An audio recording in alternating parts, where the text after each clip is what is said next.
Welcome to డి6. This is professor Vinod Kumar.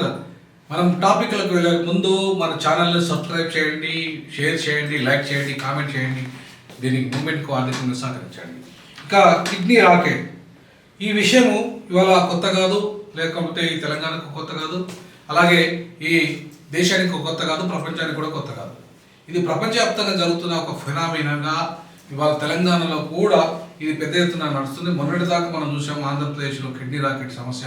చాలా దొంగలు, చాలామంది డాక్టర్లు, అందులో మిగతా సిబ్బంది అందరూ ఇన్వాల్వ్ అయ్యి ఇలా బ్రోకర్లు తయారయ్యి ఒక్కొక్కటి 50 లక్షలు, కోటి రూపాయలకు కూడా కిడ్నీలు అమ్ముకుంటున్న పరిస్థితి మనకు కనబడుతుంది.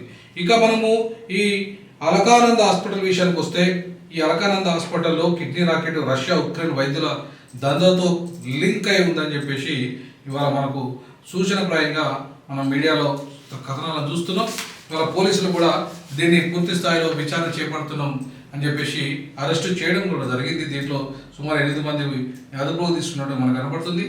ఇక్కడ ఈ రాకెట్ మూలాలపై దృష్టిని కేంద్రీకరిస్తున్నామని చెప్పేసి పోలీసులు చెప్పారు. వైద్యుల కోసం 10 బృందాలు గాలింపు జరుగుతున్నాయి.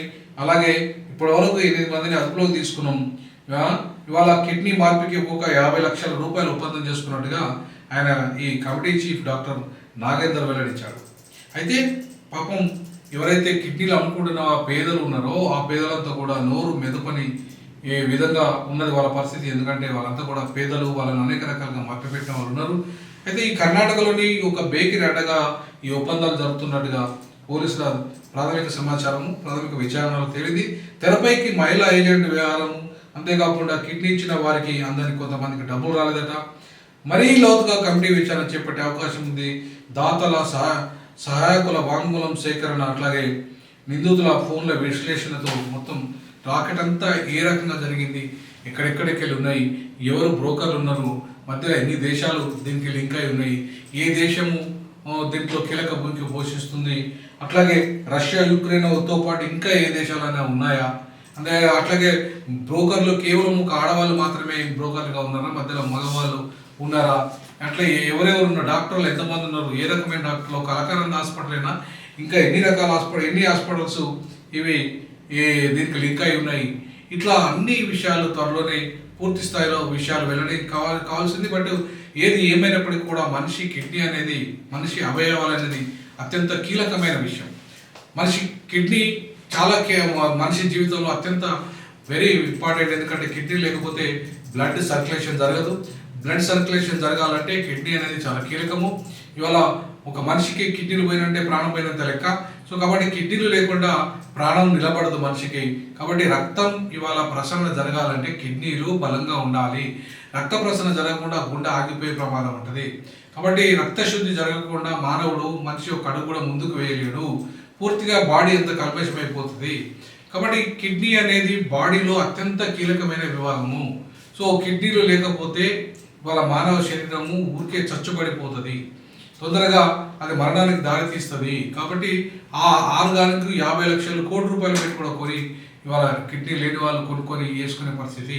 సో అందుకే ఇవాళ కిడ్నీలని ఇవాళ దాతలు ఎవరైతే పేదరికాన్ని ఆసరా చేసుకుని ఒక కిడ్నీతో అయినా సరే బతుకుదాం, ఉన్న అప్పులు తెచ్చుకుందాం, ఒకవేళ అప్పులు ఉన్న వాళ్ళు అప్పులు తెరుపుకుందాం అనుకుంటారు. పేదరికంలో ఉన్న వాళ్ళు ఆ పేదరికాన్ని కోసం కనీసం ఒక 50 లక్షల రూపాయలు వస్తే కొంతకాలం తన జీవితం కలుస్తుంది, బ్యాంకులో కొంత మనీ వేసుకోవచ్చు, ఆ రకంగా ఆ డబ్బులతో బతకచ్చు, ఒక కిడ్నీతో చాలు బతికినంత కాలం అని చెప్పేసి భావించేటోళ్ళు చాలా మంది ఉంటారు. నిరుద్యోగులు అయితే మరీ దారుణంగా ఇవాళ ఈ కిడ్నీ రాకెట్కి బలి అవుతున్నారు.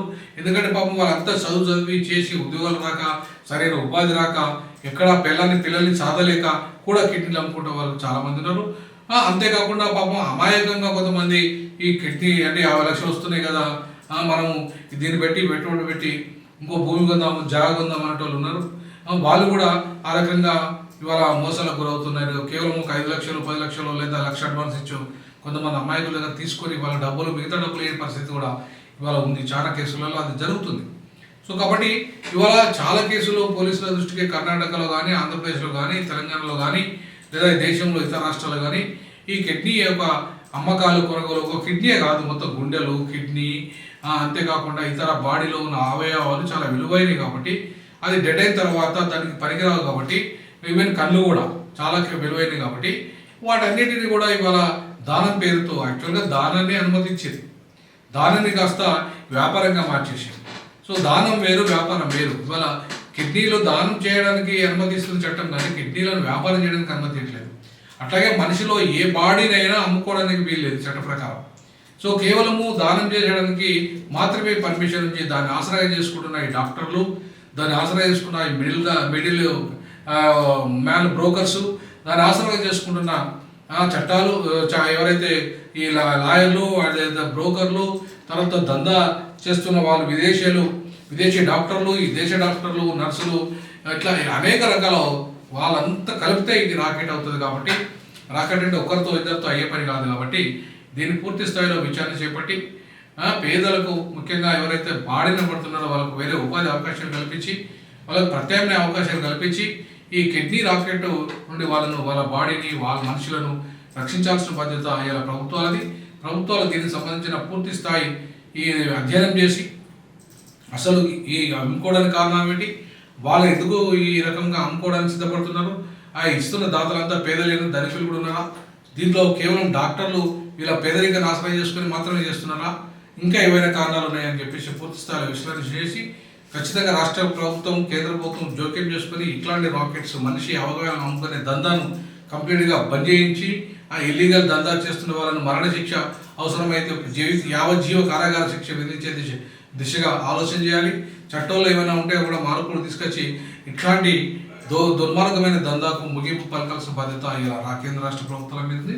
దీనిలో కీలకంగా పోలీసులు వివరించి తగు న్యాయం చేసే దిశగా రావాలి, ఆ దిశగా అడుగులు వేయాలి. అట్లాగే మోసపోయిన వారికి కూడా డబ్బులు వచ్చే విధంగా, అట్లాగే భవిష్యత్తులో మోసం జరగకుండా ఉండి, అంతేకాకుండా ఎవరైతే ఇట్లాంటి పేదరికంలో ఉన్న వారందరూ కూడా ఒక ప్రత్యామ్నాయ మార్గంలో వాళ్ళకి లోన్లు కల్పించి వాళ్ళకు ఉపాధి కల్పించాల్సిందిగా ఈ సందర్భంగా నేను రాష్ట్ర కేంద్ర ప్రభుత్వాలకు విజ్ఞప్తి చేస్తాను. జై భీమ్.